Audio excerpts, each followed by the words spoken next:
Hello, can you take me to Osanovka?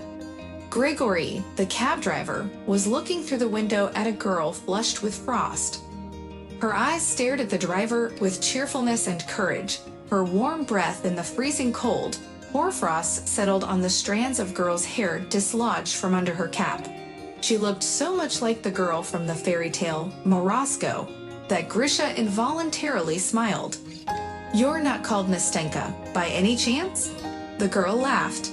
"That's right, my name is Antonina, and I'm Grigory. Sit down, of course, I'll give you a lift." It took them 40 minutes to get to Osanovka, and he and the girl talked on the way about everything. She seemed very young and cheerful to the boy. Imagine his surprise when towards her from the gate of the house where they arrived, two twin boys jumped out, escaping from apparently grandmother's hands. Mommy is here." They ran happily toward her, and she laughed, picked them up and whirled them around herself. They say that love at first sight does not exist, thought Grigory, and it certainly does. It had been many days since that meeting, but Antonina was still on his mind. He closed his eyes and saw her hair in hoarfrost, green eyes, a mole above her lip. He heard her gentle voice and infectious laughter. And one day in the spring, fate once again gave the young people a chance to meet. "Hello, can you give me a lift to Osanovka?" Grigory shuddered and looked up. She was standing in front of him, and still smiling. And by the side of her, two little kids were stomping, holding hands. They were looking at the chauffeur uncle with interest. "Hello, Antonina, sit down." The boys happily sat down in the back seat, and the girl sat down next to the driver. "Yours, wonderful boys," praised the children Grigory. The girl smiled. "Yes, they are, only very naughty. I took them to the clinic to get the papers out of their noses. They, you see, dared to argue about who could push them in deeper." "Great, and who won?" Grigory asked. Antonina laughed. "Friendship won." "And I didn't cry," suddenly boasted one of the kids. "And I didn't cry either," immediately added the second. "And where is your father?" Grigory asked cautiously. The passenger's face grew dark. She turned away to the window to hide the tears that came to her eyes. "And we no longer have a father. He died more than a year ago in an accident. I'm sorry. It doesn't hurt that much anymore." After this meeting, Grigory realized that he simply could not live without this girl. It was as if he was magnetically attracted to her. The man began to visit Antonina. He felt that life without her had no meaning.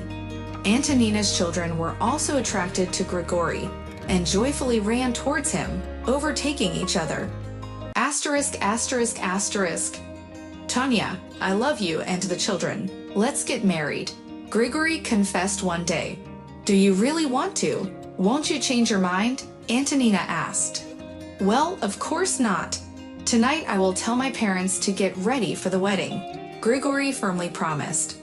"I love you," Antonina said softly and pressed herself to her man. Grigory's heart was flooded with a wave of tenderness for this girl. Her hair smelled of raspberries and sunshine, he thought.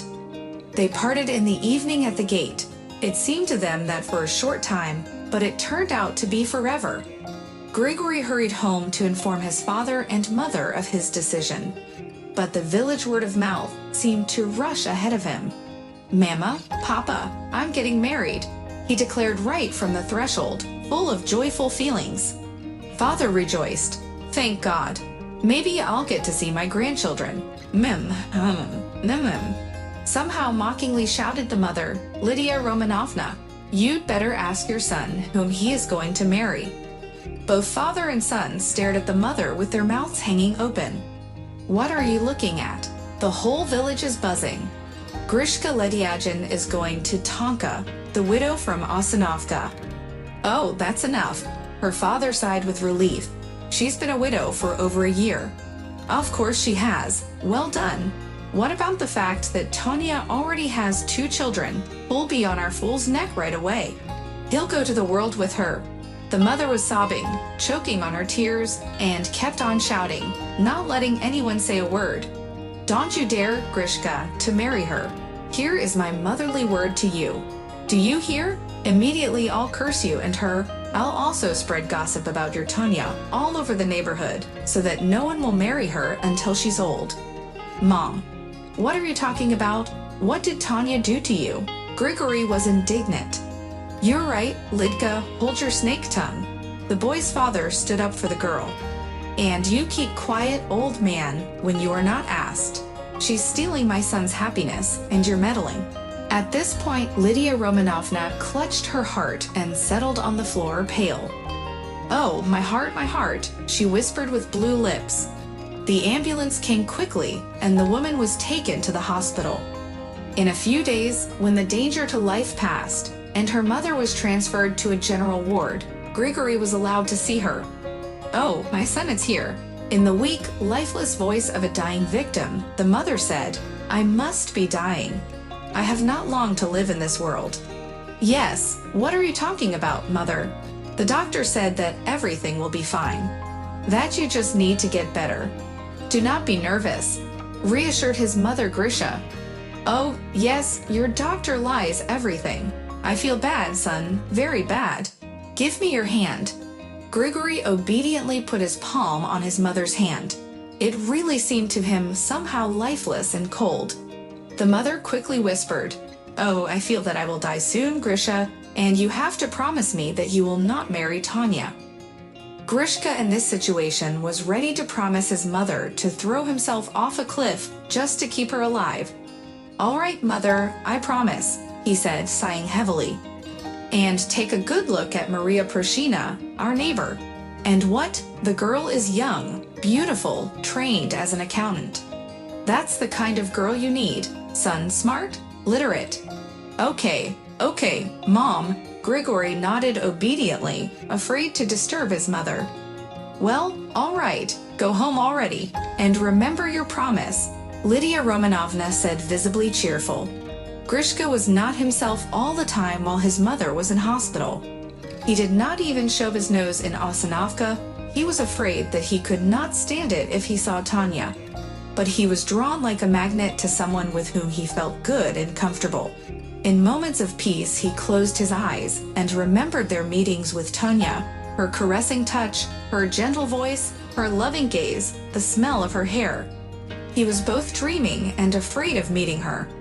Well, what could he say to her? Sorry, Tanya, my mother wouldn't let me marry you. How would she take it? Asterisk, asterisk, asterisk. And Lydia Romanovna was quickly on the mend. Her life was no longer in danger, and after 2 weeks the woman was at home. She cleverly learned to use her illness to her advantage and manipulated her relatives as best she could. Well, it's time to send matchmakers to the Poroshins. See how she looks at our Grigory. Mama, I don't want to marry anyone. The boy tried to shrug off marrying the woman he didn't love. And Lydia Romanovna immediately grabbed her heart and sat on the floor. Oh, something wrong with my heart. You'll take me one day, son, to the grave. It is clear that the actress Lydia Romanovna is no good, but what if, not pretend, suddenly experiencing doctor cardiac cramps? So Grishka agreed with his mother in everything. Eventually Grishka was married to Maria, but there is no joy on his face. The peasants whispered and discussed it among themselves. They forced the poor boy to marry by force. The village idiots shook their heads. And when Lydia heard all this, she rushed to her son. What are you doing, Herod? What will people say? Change your expression. You look as if you're going to be executed, not married to a beautiful young woman. He clutched at his heart again, as if out of habit. Well, what can I do? Somehow, by force I put on a smile for my sick mother's sake. Asterisk, asterisk, asterisk. And married life began between Grigory and Maria. Only the boy can't even look at his young wife. He remembers the other one all the time. She seems prettier and kinder and smarter to him. Grigory couldn't stand it and reached out to Tanya again. Forgive me, my darling, my love, I couldn't do otherwise. Antonina listened to him and shook her head. Well, what to do, Grisha? You have a family now. I will not be a divorcee. Go away, Grisha, you've made your choice. Oh, it was hard on the guy's soul. He went home with a gloomy head. He doesn't even want to see his young wife. And there's his mother at the gate, waiting for him. Grigory, come in, we need to talk. The boy sighed and went in, already knowing in advance what awaits him next. What are you doing? Why are you embarrassing me and my father? Why did you go to this one again? You don't care what people will say about us. The whole neighborhood is just talking about it. Noticing that his mother was again going to stage a one-actor theater, Grigory silently went out, slamming the door loudly. At home, accompanied by condemning, sizzling glance of his young wife, he silently went to the fridge, filled the glass with clear, burning liquid, swallowed it in several gulps, and lay down on the sofa and lay his head on the pillow.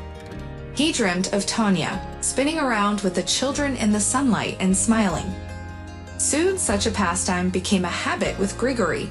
It was the only way he could feel happy, if only for a short time.